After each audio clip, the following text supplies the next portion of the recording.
very much. I ain't never met before, but it's lovely. This is good. Right, so what's this show all about? Let's get to the brass tacks of it. This show is all about unfulfilled ambition, really. So that's why I'm here. It's an unfulfilled ambition. And if you don't mind, I would just like to start off with just asking you about any ambitions you've achieved or any ambitions you've still got stored up, ready to do. So, sir, what's your name, please? Pete. Hello, Pete. Good to see you, mate. Thanks for coming. Have you got any ambitions in your mind, or you've done, or things you want to sort of stand up at the Edinburgh Festival? What do you want to do that for? I said, well, it's on my bucket list. You know, the list of things I must do before I die. She said, oh, you mean like decorating the back bedroom? I said, well, that's kind of on my bucket list, but it's not the top of my bucket list. I said, this is unfulfilled ambitions. Because where this come from was 30 years ago, ladies and gentlemen, I wanted to be in show business. And at those days, there wasn't the Edinburgh Festival as it is today. There was no opportunity to go and just do something out there. And so the only place you get a little time to be on a microphone in front of an audience would be to do a talent show. And I used to do talent shows where I lived in the East End of London. I don't know if you've noticed, I'm a Cockney. From the East End of London, like Dick Van Dyke. And is he from the, I think he is from the East End of London. Anyway, we used to do these talent shows. And I used to enter them, and I never won. I never, ever won. There was always somebody singing The Power of Love. The Power of Love. Off they went. And as I was in these talent shows, there was also another young comedian, a crazy guy. He would enter them as well, and he never won either. He would get on stage and he'd run about and he'd sweat all the time. Sort of like crazy guy. And I used to be exhausted just looking at him. And he never won. Lee Evans never got anywhere near it, you see. And so we're both two sort of hopeless comics. But one night, you see, they say this, that every comedian or every performer has a day, and I had my day. I won. I won this competition. I won a £5. I know, yes, it meant I could get a bus home. It was fabulous. So I had this £5 note, and I felt like the doors of opportunity just opened up for me. I thought, this is terrific. From here, stardom is just going to be around the corner. And I went back to the dressing room.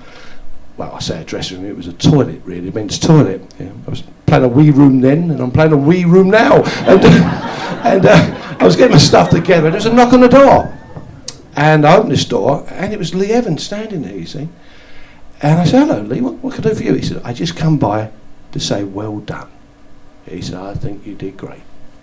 I said, well, that's really, really nice of you, because we don't normally sort of praise each other up because we're a competition. I said, that's very, very civil of you. Thank you, I appreciate that. He said, yes, he said, they don't like me here. He said, I'm not getting any laughs at all. He said, it's terrible. He said, to be honest, I'm thinking about chucking it all in. I said, no. He said, yes, he said, I've had enough of it. He said, I'm going to give it one last chance. I'm going to go to the Edinburgh Festival where they appreciate new comedy and see how I get on. If that doesn't work out, I'm going to go and drive a bus or do something else in my life, but I'm not going to stay as a comedian. So I said, well, that's a shame, Lee, but I wish you all the best at the Edinburgh Festival, and maybe we'll catch you again at some point. He said, well, good night, bye-bye. He went back to walk off, and I suddenly thought, hold on a minute. You know what?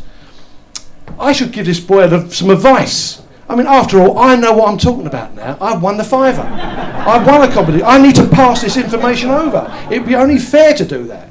So I said to him, Lee, come back here. Come here. Put my arm around him, give him a little supportive cuddle. I said, Lee, look, do you want some advice? He said, oh, yeah, okay.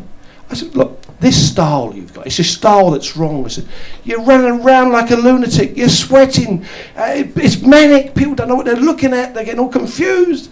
We're exhausted just watching you perform. That's the end. So you've got to stop that. That's my advice to you, don't do that. He said, oh, don't do that. I said, no, what you need to do is you need to watch the comedy greats, the legends of our business. I said, look at Bernard Manning. I said, you wouldn't get Bernard Manning running up and down, sweating profusely. No, Bernard doesn't do that. Bernard takes his time. He relaxes. He tells a joke. And then he waits. He leans on that mic stand and he waits. And he might wait all day, but he'll wait to have the audience laugh. And that's what you have to do. You have to get your timing right and do that. He said, okay, I'll think about that. I don't think I'm Bernard Manning, he said, but I'll have a go, maybe, I think. And off he went. And I never saw him for 5 years. And during that time, 5 years, my career didn't really take off. In fact, it went into oblivion. And it went into deeper oblivion, and it ended up in total oblivion. And I did, make ends meet, what a lot of people in our business do. I did extra work. Now, do you know what extra work is? Because some people, yeah, I'm sure you do. It's the crowd scenes, you know, when they want a crowd for a TV show or just someone walking by, that's what we did. It was on, you know, just every day.